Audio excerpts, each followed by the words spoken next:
Bonjour à tous, je suis Caroline Lamy, directrice des actions chez Crédit Mutuel Asset Management. Les derniers 3 mois se sont inscrits dans la continuité d'une année globalement positive pour les marchés actions, marquée par une normalisation progressive des politiques monétaires, une résilience de la croissance et un élargissement des moteurs de performance au-delà des grandes valeurs de croissance américaines. Je vous propose un point rapide sur les différents marchés. En 2025, les marchés européens ont affiché une performance en progression de 20% en euros, mais de 36% en dollars, ce qui a été porté par un net retour des valeurs cycliques et value, notamment les financières, les industrielles et la défense, avec des noms comme Rheinmetall performant à plus 154% sur l'année. Si l'on se concentre sur les 3 derniers mois, les marchés ont enregistré une performance solide dans un contexte d'inflation en repli et de visibilité accrue sur la trajectoire de la BCE.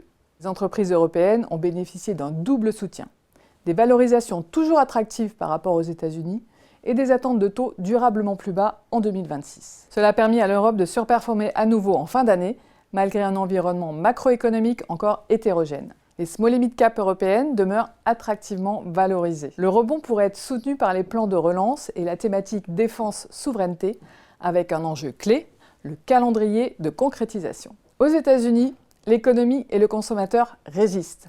Nous observons toujours une forte concentration des indices, en particulier dans le S&P 500, où les Max 7 représentent presque un quart du poids de l'indice. Comparé aux années précédentes, la surperformance de ces 7 titres par rapport au reste du marché a été différenciée. Le début d'année 2026 montre une surperformance de l'indice S&P 500 Equal Weight. De même, pour les valeurs moyennes américaines, l'indice de référence Russell 2000 enregistre un bon début d'année. Sur les marchés émergents, la fin d'année a été propice à la sélectivité, notamment dans le domaine des entreprises technologiques. Taiwan Semiconductor, bien sûr, qui a revu une nouvelle fois à la hausse ses plans d'investissement. Nous maintenons une vue positive sur l'Asie dans cette dynamique. Même si la situation de la Chine ne semble pas s'améliorer radicalement, elle semble se stabiliser. Nous restons globalement positifs sur les actions dans notre allocation d'actifs. Cependant, certains facteurs de complexité persistent. Pour démontrer que l'intelligence artificielle n'est pas une bulle, chaque secteur ou société vont devoir expliquer les gains de productivité qu'elle va générer et à quelle échéance. De plus, le risque géopolitique perdurera à minima jusqu'aux élections américaines de mid-term. En conclusion, nous nous positionnons raisonnablement confiants sur les mois qui viennent.